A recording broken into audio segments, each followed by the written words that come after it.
Welcome to today's Fireside Chat, Mustard Hub Voices Behind the Build. Here we talk with people building, backing, and running better workplaces. I'm your host, Curtis Forbes. Today's guest is Elena Davis. Elena is the director of HR at Bader Rutter, where she spent over 2 decades helping shape a people-first culture. She's a modern HR leader with deep expertise in benefits, relationship dynamics, and employee development. Elena brings a rare blend of big picture thinking, objectivity, and practical empathy to her work with the belief that what's good for employees is almost always good for the business. Welcome. Thanks for being here, Elena. Hi, Curtis. Thanks so much for having me. So you are in Wisconsin, and I'm dying to know, how did you even become passionate about the HR space? Well, that goes back forever. I believe it was my kindergarten or first grade report card, where I got good grades on most things, but I got a very low grade on citizenship. Not because I was antisocial, but the exact quote from my teacher, and I think I still have the report card someplace, called me a social butterfly. Even back then, it was always one of my joys to get to know people and to understand where they were coming from, what made them tick. I also have an analytical mind, so that kind of led me on an interesting journey educationally, but I was able to figure out fairly early that HR was the perfect blend of that people and numbers interests that are so compelling to me. That's amazing that you remember that, and it made such an impact. First of all, honestly, I think my mom and my grandparents found so much glee in it that they've reminded me amply over the years. Yeah. So before we go any further, you are the Human Resources Director for Bader Rutter. So tell us, what does Bader Rutter do? What kind of clients does the agency work with? Sure. So Bader Rutter is a full-service B2B marketing communications agency.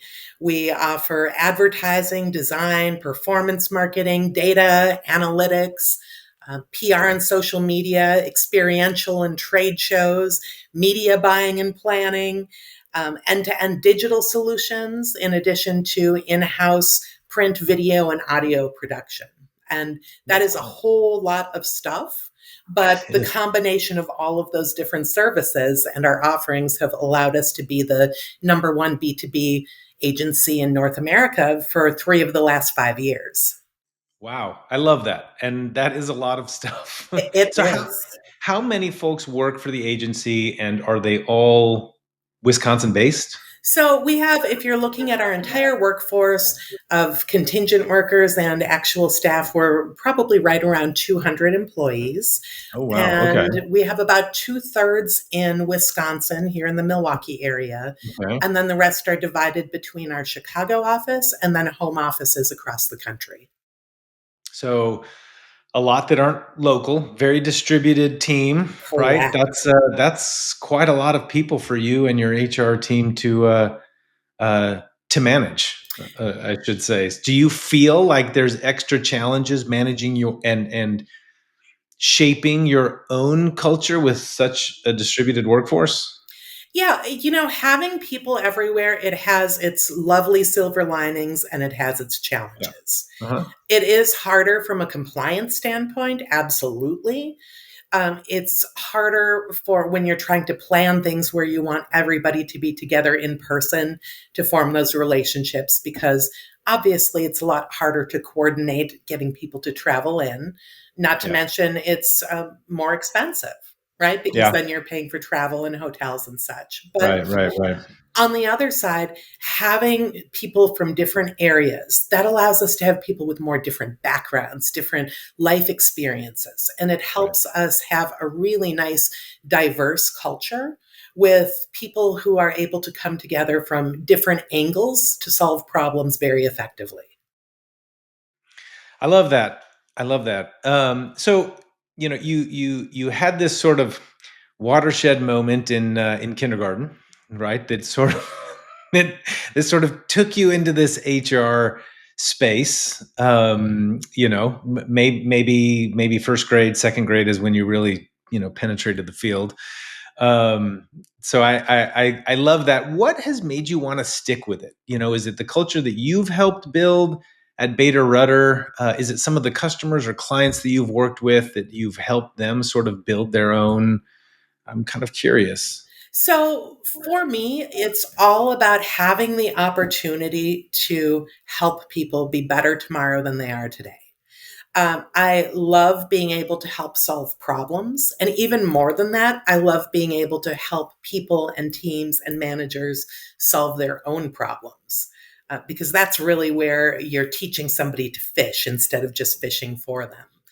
And it's an area that I feel I have a lot to offer, and I'm able to make lasting impact. So, being able to innovate and do different things and always have that mindset of, okay, what can we tweak? What can we change? There's never a shortage of things to look at and think about. So my mind stays very active, and I feel like I'm building a lasting legacy.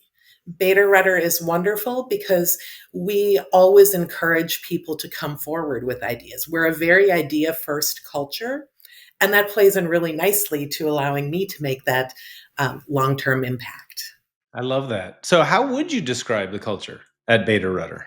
So we are a culture, we're very innovative. We are passionate about what we do. We have some of the brightest minds around. We have a very good team environment. It's interesting because within state interviews, one of the things our people frequently mention, unprompted, is that there's a lack of individual egos at Bader Rutter compared to most agencies. We really are selfless and all about the work and all about the client success rather than looking at our individual success. And that's a culture we've had for my entire tenure at Bader Rutter, 20 years plus, and we continue to bring in the right people to make that culture even stronger. So, a lot of organizations have people problems. I'm not saying these things happen at Beta or Rudder ever, but overall, I'm kind of curious what you see. What kinds of people problems, do you see in businesses? You've worked with a lot of leaders, right? Beta Rudder works with tons of organizations, right? As that top B2B marketing, um, agency. And so I'd love to hear a little bit, kind of in your own words, how you might describe some of these things that you see a lot of businesses suffer from. Yeah, so I think one of the biggest challenges overall is a lack of communications and understanding. It seems like a lot of the struggles companies have are based on a disconnect between leadership and employees. I don't think there's enough employee listening happening at a lot of places. And I don't think there's a lot of open, transparent conversations to build those relationships and really deeply understand what each other are looking for and what each other need to succeed and to continue growing. I think More a lot of that. recently, Oh, go I ahead. I think there's a whole lot going on if you just look at where the world is today. I mean, very broadly, I think across the world, at least in the U.S., people are so tired. We have experienced 5 years now of just compounding traumas, right? I mean, we had a global pandemic. We had Yeah. all of the societal change that happened very, very rapidly as the result of that. We have had social unrest. We've had, just regardless of which side of the fence you're on, political friction. There has been so much happening, economic uncertainty, all of these things that just keep happening without giving people an opportunity to reflect and to recover and to grieve for things we've lost and things that have changed. So I think that makes it really hard for employees or people in general to continue contributing at their max potential. It's not that things aren't happening. It's not that innovations aren't happening and people aren't bringing brilliant ideas forward and doing great work, but it might be at 80% or 90%. It's certainly, in a lot of cases, not at the 120% we'd all love to see coming up. Yeah. That's interesting. It's a really powerful observation, I think, right? There's so many things that have happened, and a lot of times we're not seeing leaders recognize it, accept it, have a conversation about it, and give people space to just digest it all. We just simply expect, that we're all the Energizer Bunny, and we keep going and going and going and going and going and going without, paying attention to some of these other things that are happening personally. Well, and Um, also, this isn't just an employee thing. Leaders are affected the same way. that's So, right. as leaders, we haven't had time to do that grieving and that recovering, but yet we are kind of the same way employees are. We're tasked with continuing to lead the charge forward. How much of this do you think might be related to some of the generational gap? That is a great question. Generational gap, I think, especially right now, is more pronounced than it might be in other circumstances. And that's partially because the way so many of us have started working has evolved so drastically. Yeah. And there's some areas that I think there's a big disconnect in just understanding where each other are coming from, particularly when you're looking at the boomers and Gen X, especially older Gen X compared to millennials and Gen Z. And it's all based on life experiences. You frequently hear all of these things about. So let's go through some of the big things. If we're talking about how we're working and some of that friction, the remote versus in-person working, right? In general, when you're looking, the younger generations are a lot more interested in having the flexibility that remote work provides, whereas Mhm. a lot of your older generations are more like, no, this is so much better face to face instead of being in front of a camera screen. And it's true. Both sides are true, right? There isn't necessarily a wrong or right answer. But when you're looking at the millennials and Gen Z, you have to remember they were already operating in a digital first mindset Yeah. thanks to the internet and evolutions and even the way fun works. Playing video games when I was a kid, it was me and my friends in front of an Atari or a Nintendo and, passing the controller. Me too. Yep. That No, I ages mean, us a little bit, but you're right. but now they're using Xbox Live and they're online gaming and they're already building social circles that are based on digital interactions. Yeah. Social media, I mean, they're liking things and responding there, and it's a typing first instead of a conversation first. So that's what they're used to, that's what they're accustomed to, and they found a way to make it work. And by the way, that has also allowed them to make connections much broader than we probably could have with the friends that are in our neighborhood. But it's also true that being together in person allows you just a different level of relationship. And there's so much learning that happens by osmosis. Even Yeah. if you aren't involved in a conversation, you're hearing it, right? Yeah. And you're probably getting little bits and pieces of that in. And you're able to see overall how your entire organization operates and all the Mhm. humming and worrying that this is what we do and who we are. So I think that friction is challenging, and the generational difference in just what the priorities are contributes to that a lot. The other side of that is you often hear, that Gen Z and millennials, they're so demanding, they're so entitled. It's all about tell me how my career is going, tell me all this, give me that. Well, yeah, I mean, that's true to an extent, but if you think about it, most millennials and most Gen Z have never experienced a truly soft labor market. They have always been, to some extent, in the driver's seat. Yeah. They've been able to ask for things that we, as an older generation, just we couldn't have. If you walked in and asked for some of those things, some leaders were always wonderful and would have done it, but in general, it would have been, well, you know what, we're going to find somebody who isn't so demanding. So Yeah, I think instead of looking at it as they're demanding and they're asking for all of these things that they shouldn't be asking for because we're giving them a paycheck, to some extent, the question is more, well, maybe we should have always been asking for these things too. And how can you blame them for wanting to have a fulfilling and enriching career experience that means something? that's a really great. That's a great perspective. Definitely something to take away from this. You mentioned, you talked a little bit about growing up in this digital first world, right? Mhm. Tell me what you see on the horizon about embracing AI and shaping that narrative with people to Oof. stay Yeah. to stay competitive, right? I mean, Mhm. talking about people problems, and talking about a soft labor market, we're sort of on the precipice of this new technology replacing or augmenting a lot of human work. Mhm. What do you see coming down the pike? So one thing I'll say that's very interesting to me that I don't feel like is being discussed enough in media and thought leadership.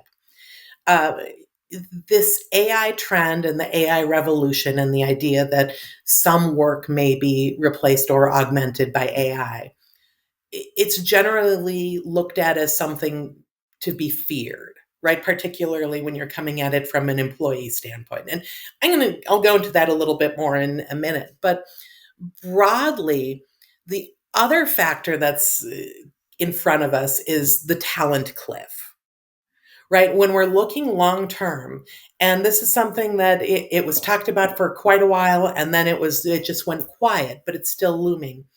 Our working population is shrinking and is continuing to shrink as baby boomers retire, as the population growth has slowed a little bit. Uh, there is a difference there that instead of looking at it as, well, what's going to happen with all these jobs, AI has the potential to help reduce the impact of that talent gap. And I think that's really important to look at it as an opportunity instead of something that's to be scared of. Because I believe it's something like, I think Forbes said last year that by 2030, the global talent shortage could reach 85 plus million people. That's the Wow. difference between jobs that companies are looking to fill and employees that are there to fill it. Now, some of that is absolutely going to be a skill mismatch. But if AI can reduce that gap, then that allows us to have a much more comfortable balance of talent. So I think the conversation really has to be, how do we, as individuals, use AI to make us more efficient, more effective? In fact, I'll say effective over efficient because it's not necessarily about doing more work than you did today. Right, It's right. about, how do you take that work to the next level? How do you continue growing and developing and being smarter and giving more depth to your work? So, as leaders, that's the challenge. But the other challenge is to help employees to see that as the future. And it's AI, it probably isn't going to take your job, but someone who's able to use AI more effectively than you will. They'll be So, able to produce and deliver something more impactful potentially. yes, absolutely. But the other area that I think will be critical is probably starts in education, right? And not even just secondary education, but in elementary school and high school is really being forward thinking and make sure that the skills we are teaching our youth and the college curriculums or vocational programs or certificates we're creating are going to support the skills we don't even know we need yet, but more Right. importantly, the learning mindset to be able to develop whatever those, blank unknown skills are. You know, this is great. I mean, the take on trauma, Obviously this generational gap, and I think the advent of AI and how it's going to play a role in all of these things. These all, I think, have real potential to disrupt a lot of working environments. That's what we'll call it for right now. So, as an HR leader, somebody in your position, somebody who manages these teams, who have members, right? From all, I'm making an assumption here, who has members from these different generations, who has members of your team who have had to deal with some of these psychological traumas from all of the things that have been going on over the last decade or two, Mhm. you know, and more than likely. There's a lot of team members now using AI to help augment their work, to create things that are more impactful. I'm curious, how do you see what are signs or symptoms, that you might see when things are actually becoming issues that need to be addressed, whether it's the trauma that we talk about, or when there is this divide, right, between leadership and non-leadership because of this generational gap. How do you approach that? How do you, as somebody whose you know job basically focuses around culture, Yeah. how do you tackle those things? So I think the most important thing when you're talking about anything related to culture that any organization can do is to invest in and embrace employee listening. Just understanding, first off, at the team level, how Mhm. people are feeling and how different elements that are important to your culture are being rated and ranked, and feedback, and seeking that feedback and delivering action based on what you're learning from feedback. Do not underestimate that.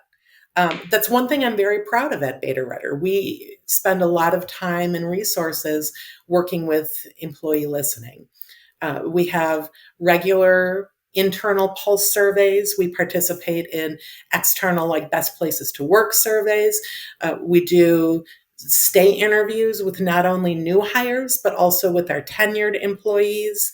We have a lot going on to make sure we're keeping a good finger on the pulse of how people are feeling. Mhm. And then beyond that, it's relationships, right? It's Yeah. understanding, it's managers and employees having those relationships so that they understand how each other are feeling. And there's trust there to be able to have the conversations that need to happen. Being very kind in those relationships and conversations. Notice I don't say nice. I will say Midwest nice is totally a thing, but Yeah. nice and kind are not at all the same. Yeah. So I think giving people clarity on what you expect from them, how they're Mhm. performing, and allowing them to give you that same feedback on how you are supporting them and what they need from you that they're getting or not getting, just that allows you to make those decisions when situations come up, it's a lot easier to approach. But most things I feel like can be solved through communication, and making sure that everybody is empathetic. When you're talking about any sort of conflict, the best thing you can do is ensure that both sides are coming to the table assuming the other side has good intent. Yeah. I mean, that's critical.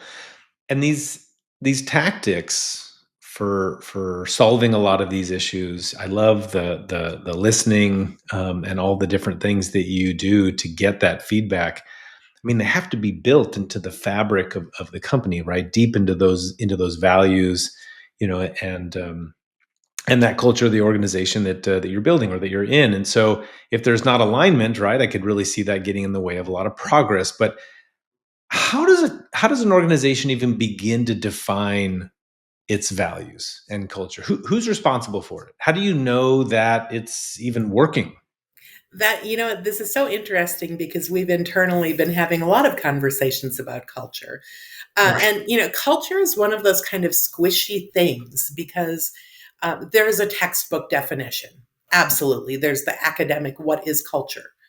But if you were to ask 10 people, just, how do you define culture? You would get 10 different answers. And they're probably similar in a lot of areas, but not as similar. So, to me, I think the important thing is to understand, what is your culture and what culture have you created unwittingly, right? And culture, in my opinion, and not everyone agrees with me, right? But I don't think that leaders can create culture. You can't say, okay, this is our culture, and everybody live this culture, Yeah. because culture is built by our everyday interactions. It's built by how we treat each other. It's built by how we approach problems, how we interact, and what's important and what we are encouraging or not encouraging. So leaders can shape culture. Leaders can help encourage culture to go in the right direction, but you can't just poof create a culture. So I think the important thing, if you're like just starting on the what is culture, what are our values, look at where you are today. And we ask in all of our stay interviews, how would you describe our culture? What words would you use? So Good. get your people to kind of fill in those blanks, figure out where are those common themes. And then Mhm. are those the themes you want? Are those the themes you should have? What's good? The keep or call exercise.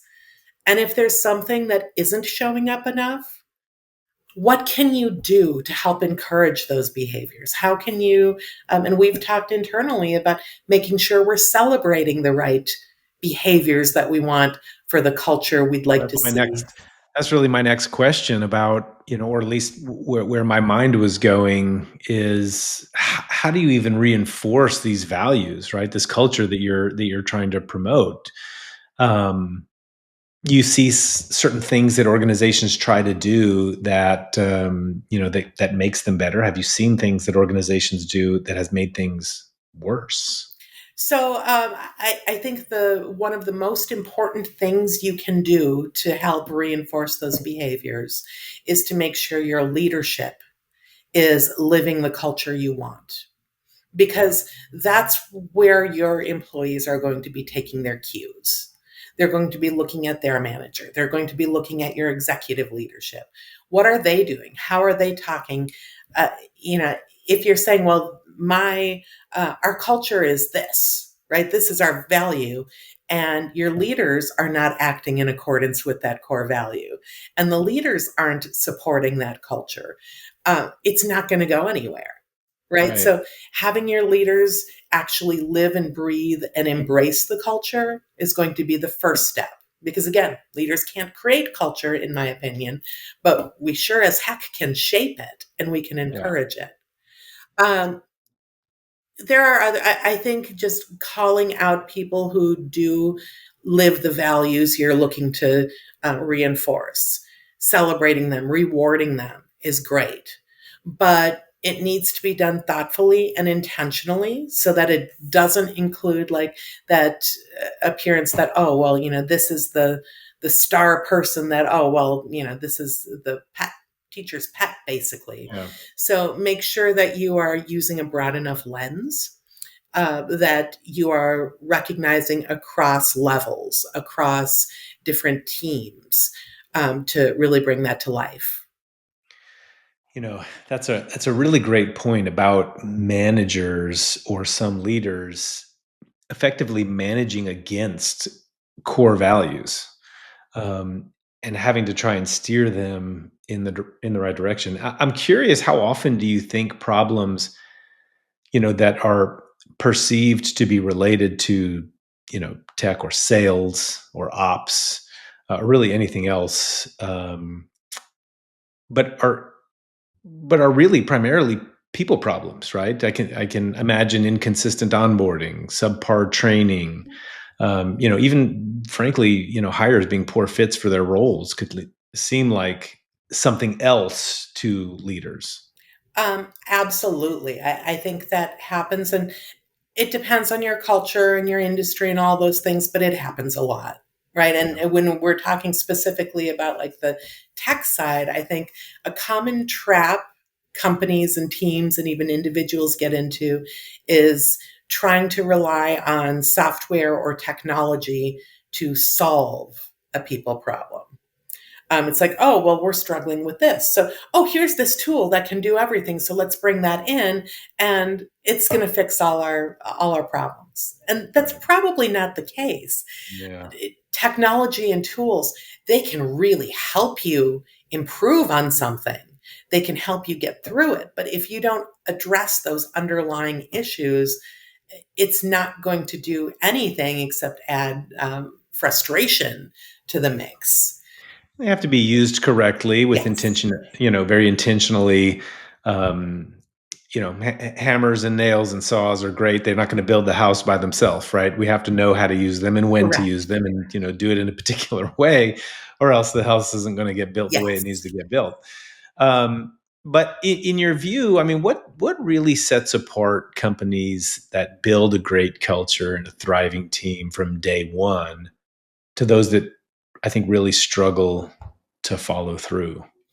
Um, so I think a lot of it does go back to the employee listening, right? I mean, that's Mhm. a key Yeah. part. But in general, I don't really care what industry you're in. If you ask a leader what their most valuable asset is, and they don't say it's their people, I think there's an issue there. I think you're probably going to be struggling on the culture front because I don't Mhm. care if you're selling an actual physical product, or if you're like us and what you're selling are your ideas and your brilliance and your creativity and all your smart thinking. It might be easier for us to say, yes, our employees are our most valuable resource because that's what we sell. But anything else, you still need people to create the things. You Yeah. still need people to ask the questions and to innovate and to dream and to help you get from here to here and figure out what's next, particularly in this modern day and age where things are changing so drastically. And if you aren't thinking 3 steps ahead, you're already 5 steps behind. So Yes. if you aren't prioritizing your people and making Yeah. sure that your culture and your benefits and everything you have are set up to help your people be happy, healthy, Mhm. successful, Yeah. um, and supported, then you are really missing the ball. Since Mustard Hub is a tech company, maybe obligated here to switch gears a little bit and discuss some HR tech with you briefly. But tell me about the HR related platforms and software and systems that you and your team at Bader Rutter use. Sure. So technology is very much a part of everything we are doing these days. We use a fully integrated HR HCM partner that handles pretty much the entire employee relationship, from talent acquisition through onboarding, through payroll and regular HR management, benefits, learning, you name it, and it's probably part of that overall HR experience. We found that it is very helpful for us from the HR side to be able to streamline everything and make things a lot more efficient through automation and employee self service. Also, having some of those extra security measures in place are helpful for making sure that there is a standard process that requires secure login for key things like changing anything related to direct deposit or benefit elections. Right. So, tech has been a game changer in terms of what we're able to do as a team and the value we're able to spend to provide, because we're not spending all our time focusing on those little day-to-day tasks. We're able to do them in a minimum amount of time so that we can use our time for higher value things. Yeah. I also feel like data is a big factor here. A Yes. lot of data can come out of these various systems, right? That you're Mhm. that you're talking about. What kind of insights and information are most important to you and the rest of leadership? I mean, and specifically, really to you leading culture, right? Yeah. Are there things you wish you could measure and get data on that you just can't? Well, I mean, yes, there's always things you wish you could measure on and can't.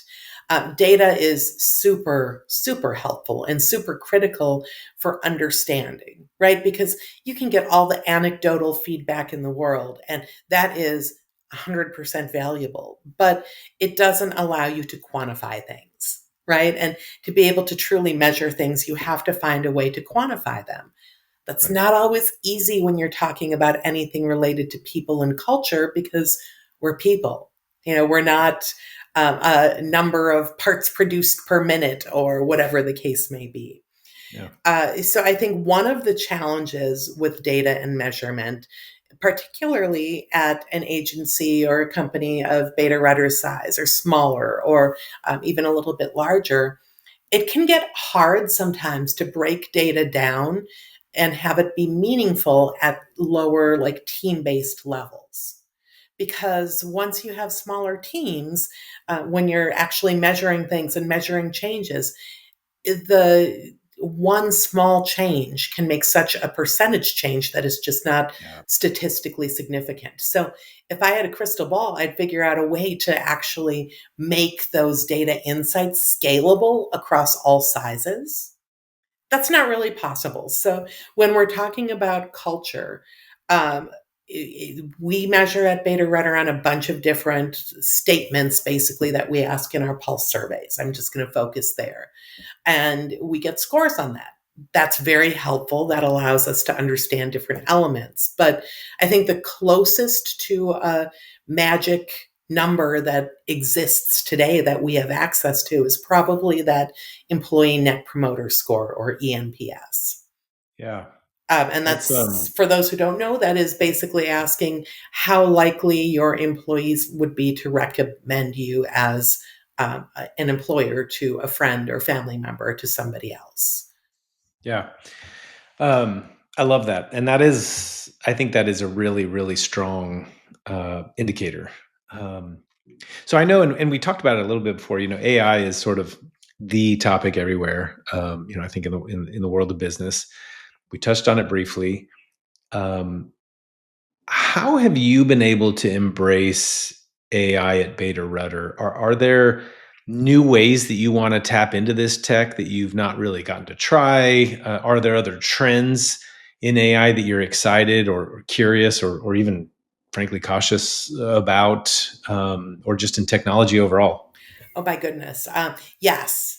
So Bader Rutter is super invested in AI exploration. Okay. We actually have a director of AI and emerging technology who Okay. helps guide us on our AI journey.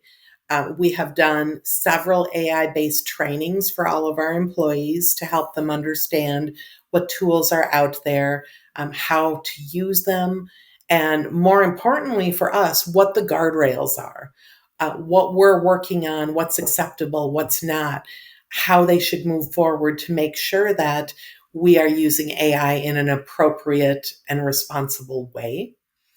So I think for any company who's looking into AI, looking at where are the opportunities and where are the risks, understanding that and creating a POV and make sure that people understand that Yeah. is probably the one of the most important steps. But for us, it's been great to help supplement the work we're doing, and mainly in like exploration and inspiration and using it to spark creativity and just say, okay, well, um, give me something for this. And that's something we can riff off of, right? Yeah. We're not using it to replace people and people's roles. It's all about augmenting and helping us kind of just get to that next level. So, so putting tech aside, Mhm. what do you think tomorrow's leaders need to really grasp about people and culture that I think a lot of maybe today's leaders are missing? Are there misconceptions that business leaders need to shake off when it comes to people dynamics? So, if we're thinking about current leaders and what the misconceptions are, I think a few things that come to mind for me. One, really understanding and unpacking those generational differences and looking at it from the other side of the fence, having that empathy and trying to understand the why behind the what. That's going to be really helpful, particularly as we continue to evolve the blend of generations more. Again, tools and technology aren't going to fix people problems you have. So make sure that you are understanding problems and addressing the root and using tools and technology to help supplement that. Yeah. Another thing, silence isn't always good. Right? Yeah. Just because employees aren't speaking up about something, just because you're not hearing a piece of feedback from your team, that doesn't mean everything is going well. So Yeah, you need to ask. that's a great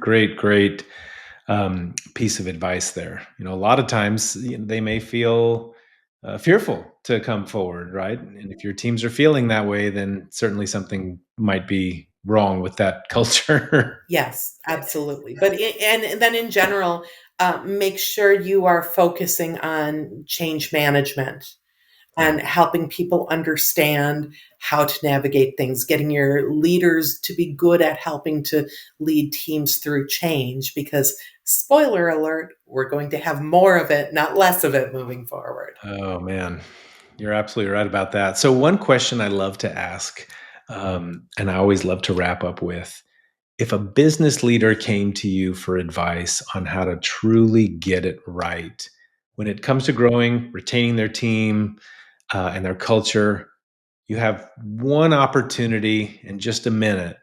What's the one thing that you tell them? So, I mean, really, what I would tell them, and it kind of goes back to what I've said several times about employee listening, don't talk to me, talk to your team. Yeah. Right? I mean, talk to truly understand your people and their needs and figure out what you're doing really, really well and do more of that. And what you're maybe not doing so well and figure out how to improve that. You need to start from the bottom, start from within, and figure out what's working and what's not. So talk to your people. I love that. That's thank you, so much for talking with me today, Elena. I think you've given everyone watching or listening some good food for thought. Well, it's been wonderful to chat with you. So thank you for inviting me. And everyone who's watching or listening, thank you all for tuning in to Mustard Hub Voices Behind the Build. Please subscribe, like, share this fireside chat, and be sure to check us out at mustardhub.com to see how we help companies become destinations for workplace happiness and turn culture into a competitive edge. Until next time, thank you.